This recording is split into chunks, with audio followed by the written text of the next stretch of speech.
Hi friends, welcome to our channel. ఆంధ్రప్రదేశ్లో ఇల్లు స్థలాలు మరియు సొంత ఇంటి కల గురించి ప్రభుత్వం తీసుకున్న సంచలన నిర్ణయాల్లో ఈరోజు మీ ముందుకు వచ్చాను. ఎల్ఆర్ఎస్ గడువు నుంచి కొత్త ఇందిరమ్మ ఇల్లు వరకు మీరు తెలుసుకోవాల్సిన ప్రతి విషయం ఈ వీడియోలో స్టెప్ బై స్టెప్ వివరిస్తాను. వీడియోని ఎక్కడ స్కిప్ చేయకుండా చివరి వరకు చూడండి, ఎందుకంటే చివరిలో మీ అప్లికేషన్ స్టేటస్ ఎలా చెక్ చేసుకోవాలో కూడా చెప్తాను. మరింత ఇన్ఫర్మేషన్ కోసం మన వీడియోని లైక్ చేయండి, షేర్ చేయండి, సబ్స్క్రైబ్ చేసుకోండి. ముందుగా అందరూ టెన్షన్ పడుతున్న పాయింట్ ఎల్ఆర్ఎస్ అంటే లేఅవుట్ రెగ్యులైజేషన్ స్కీమ్ అనమాట. దీని ముఖ్యమైన తేదీ ఏంటంటే చూసుకున్నట్టయితే మీరు అనుమతులు లేని లేఅవుట్లో ఫ్లాట్లు కొనుక్కున్నట్టయితే వాటి రెగ్యులైజేషన్ చేసుకోవడానికి జనవరి 23 అంటే 2026 తేదీ వరకు ఉందండి ఛాన్స్. ఆ తర్వాత లేదు.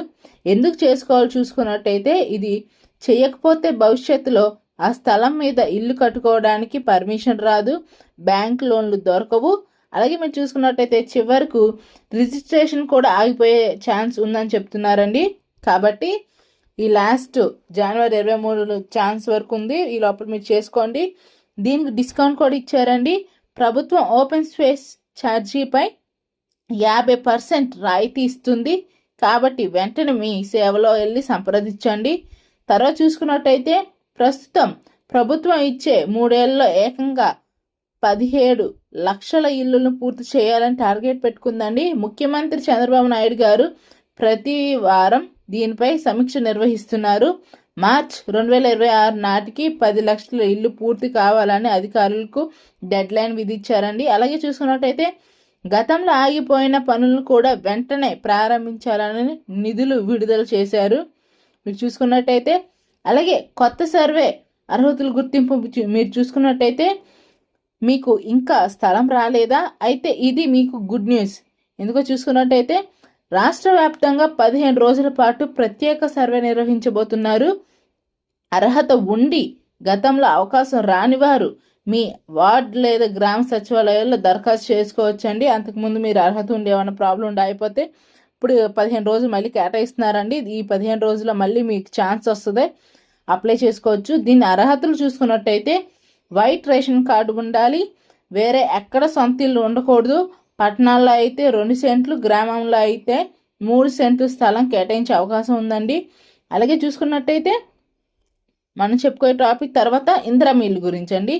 ఇందిరమ్మ ఇల్లులు నిధుల విడుదల ప్రక్రియ చూసుకున్నట్టయితే కొత్తగా ప్రవేశపెట్టిన ఇందిరమ్మ ఇల్లు పథకం కింద ఒక అద్భుతమైన మార్పు జరిగిందండి. మీరు చూసుకున్నట్టయితే అది ఏంటో అంటే గతంలో బిల్లుల కోసం అప్లికేషన్ చుట్టూ అంటే ఆఫీసుల చుట్టూ అప్లికేషన్ పెట్టడానికి వీటికి కానీ డబ్బులు తీసుకోవడానికి ఆఫీసుల చుట్టూ తిరగాల్సి వచ్చేదండి. కానీ ఇప్పుడు డీబీటీ విధానం ద్వారా మీ ఇంటి ఫోటోలు ఆన్లైన్లో అప్లోడ్ చేయగానే నేరుగా మీ బ్యాంక్ అకౌంట్లో డబ్బులు వస్తాయండి. మీరు చూసుకున్నట్టయితే పునాది స్థాయి నుంచి స్లాబ్ వరకు 4 దశలో నిధులు జమ అవుతాయి. దీనివల్ల మధ్యవర్తుల బెడద ఉండదండి. మీరు చూసుకున్నట్టయితే అలాగే టిడికో ఇల్లు పంపిణీ గురించి చూసుకున్నట్టయితే ఇంకా అపార్ట్మెంట్ తరహాలో ఉండే టిడికో ఇల్లు గురించి చూస్తే దాదాపు 1.77 లక్షల ఇల్లు పంపిణీకి సిద్ధంగా ఉన్నాయి. ప్రభుత్వం ఇక్కడ కేవలం ఇల్లే కాకుండా సీసీ రోడ్లు, డ్రైనేజ్లు, విద్యుత్ మరియు తాగునీటి కనెక్షన్లు కూడా ఇచ్చేలా కనపడుతుందండి. ఇచ్చే వరకు లబ్ధిదారులకు అప్పగించకూడదని నిర్ణయించుకున్నారు. ఇవన్నీ ఇచ్చి అప్పుడు ఇల్లు అప్పగించాలని నిర్ణయించుకున్నారండి. అలాగే చూసుకున్నట్టే అన్నా క్యాంటీన్లు మరియు హెల్త్ సెంటర్లు కూడా ఇక్కడ లేఅవుట్లోనే ఉండబోతున్నాయి. అక్కడే అన్ని సౌకర్యాలు ఉండేలా చూస్తున్నారు. మీరు చూసుకున్నట్టయితే ఫ్రెండ్స్, సో ఇది ఫ్రెండ్స్, ఇవి ఏపీ ప్రభుత్వం ఇల్లు స్థలాల తాజా అప్డేట్స్. ఎల్ఆర్ఎస్ కోసం వెంటనే అప్లై చేసుకోండి.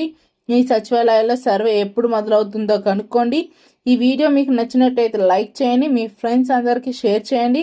మీరు ఏ జిల్లా నుంచి ఈ వీడియో చూస్తున్నారో కామెంట్ చేయండి. మరిన్ని అప్డేట్స్ కోసం మన ఛానల్ని సబ్స్క్రైబ్ చేసుకోండి. జై హింద్. Thank you.